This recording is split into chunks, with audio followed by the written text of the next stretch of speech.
لیکن سید الشہداء کی کربلا کی مٹی نہیں ہے، خاک شفا. یہ خاک شفا ہے، اس لیے امام حسین ہے وطر الموتور. حتیٰ رسول خدا کی قبر کی مٹی، حتیٰ امیر المؤمنین کی قبر کی مٹی، حتیٰ جناب سیدہ امام حسن، کسی امام کی قبر کی مٹی کھانے کی اجازت نہیں. لیکن ائمہ علیہ السلام نے فرمایا ہے جب بھی سفر میں جاؤ تو ساتھ میں خاک شفا رکھو. اگر کوئی بیمار ہو اسے چٹا دو، خاک شفا مل جائے گی.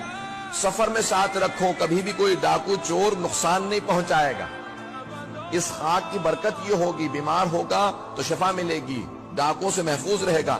کہا مولا صرف خشکی کے سفر پہ ڈرائی لینڈ پہ رکھوں ساتھ؟ مولا نے کہا نہیں، سمندر میں بھی رکھو. کہا مولا سمندر میں فائدہ کیا ہوگا؟